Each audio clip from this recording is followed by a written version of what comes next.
Hello mga Mars! Welcome back to my channel, Karen Scoop Station here. Disclaimer, yung mga photos na isi-share ko ngayon sa inyo ay hindi ko po pagmamay-ari at ikikredit natin ang owner na ito. Ngayon mga Mars, November 4, 2023, ang ganda ng segment ng E80 mga Mars kanina. Kasi si Maine Mendoza ay nagbalik na sa sugod bahay kasama si Ryan and Jose. Si Wally, I'm sorry po. Si Wally pala yung, si Jose pala yung, si Mayor. Pinadala daw ni Mayor yung representative niya dyan, which is si Maine Mendoza, na ang ipapangalan niya sa kanya dyan ay si Maintenance. O, diba? Kaya ang daming ang natuwa, especially yung mga sinugod bahay nila, yung lugar na yan, mga Mars, tuwang-tuwa dahil, oh my gosh, ang daming tao at sobrang tuwang-tuwa. Siyempre, kahit sino, no, makita mo si Maine Mendoza. At ito pa yung mga photos, mga Mars. Napakaganda ng segment talaga. Ayan, oh. Ayan. Kasi ang umpisa ay nagwawalis po si Maine, na napakasipag nga daw ng representative ni Mayor. Ay na po nga, na po si Maine, nakadamit na po siya ng dilaw. Ayan, kausap na nga niya sa TV media, sila Vic Soto, and lahat ng E80. Ayan po, nakalagay sa likuran niya, Maintenance. Ang galing! Tapos, mga Mars, nasira pa yung walis na hawak-hawak niya.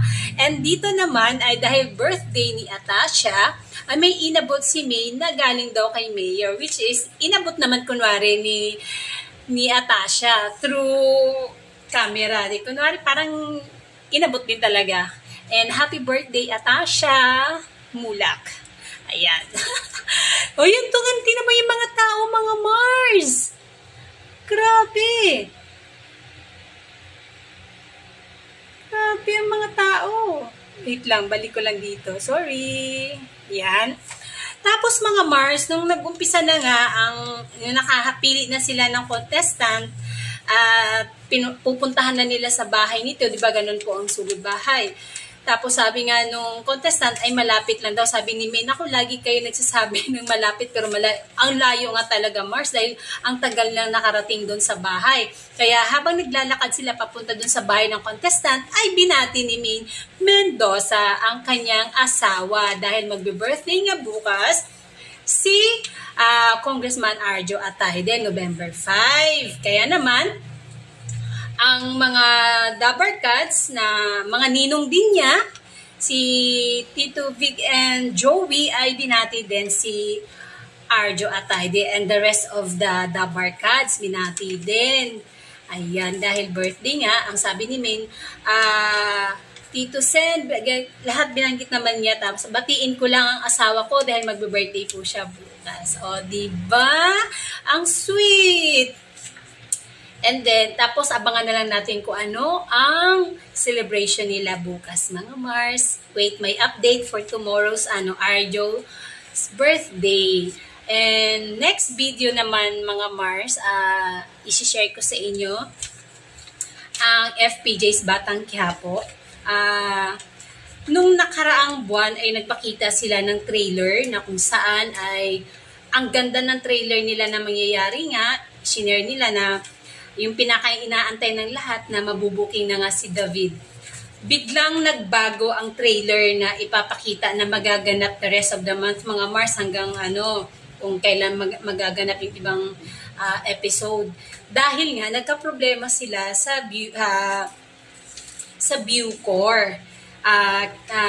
Nakipag-meeting, di ba, si Coco Martin sa head ng Bucor. Then, sabi nga ay hindi nila sinasadya na may masaktan sa episode na nangyari sa FPJ's Batang Quiapo. At ngayon ay aayusin nga nila. At eto na nga itong mga magaganap na episode ng FPJ's Batang Quiapo, mga Mars, which is hitman pa rin sila Tanggol and Bubbles. Yun nga, lumabas sila. Ito yung mga eksena. Ito yung photo. na meron silang tatapusin na grupo, which is itong Phoenix, na kanilang pinapatapos ng kanilang chief, isang malaking grupo. At ngayon, dahil nagkakagulo, dahil magpipiyesa nga ang Quiapo, ayan mga Mars, andyan ang tatay ni Tanggol, si Rigor. Tapos huling-huli sila, pero nakatalikod po yan. Ayan po ang magaganap mga Mars. Buti na lang ay dumating si Chief Espinas at tinulungan sila at pinatakas at sumigaw nga si Chief Espinas ng Tanggol. Kaya narinig ngayon ni Rigor na si Tanggol pala ang kanilang hinuhuli. Ngayon malalaman tuloy ni Rigor na ang kanyang anak-anakan, or di naman niya talaga anak, na si Tanggol na nakulong ay nagiging hitman. Kaya naman tinutugi sila ngayon ng mga kapulisan, mga Mars.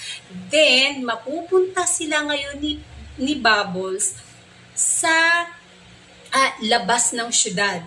Nasa probinsya po sila. Ayan po yung eksena. Kaya nagbago ang kwento ng buhay ni Tanggol. At dito nga mag-uumpisa ang love story ni Tanggol at Bubbles. At may sensual sila dito mga Mars. Kaya yan ang pakaabangan natin. Yung eksenang mabubuki na si David ni Ramon ay parang matagal pa siguro mangyayari yon, kasi yung dating trailer na pinakita nga nila doon nga dapat mangyayari, pero ito binago nila yung trailer, nag-iba. Ayun, at may mga bago silang mga tauhan na papasok dahil ang kwento ay nasa nagtago sila Tanggol na punta sa probinsya. Sila nga magtatago ni Bubbles. Panibagong kwento yon sa buhay ng sa kwento ng FPJ's Batang Quiapo. Kaya yan ang pakaabangan natin mga Mars. And that's it. Sana nag-enjoy kayo sa isinare ko ngayon sa inyo tungkol sa ating love na Armin, Arjat, Aiden, Minian, Tuksa. And that's it mga Mars. Thank you for watching this video. Please like, comment, and subscribe for more school. Shout out Armenian. Bye!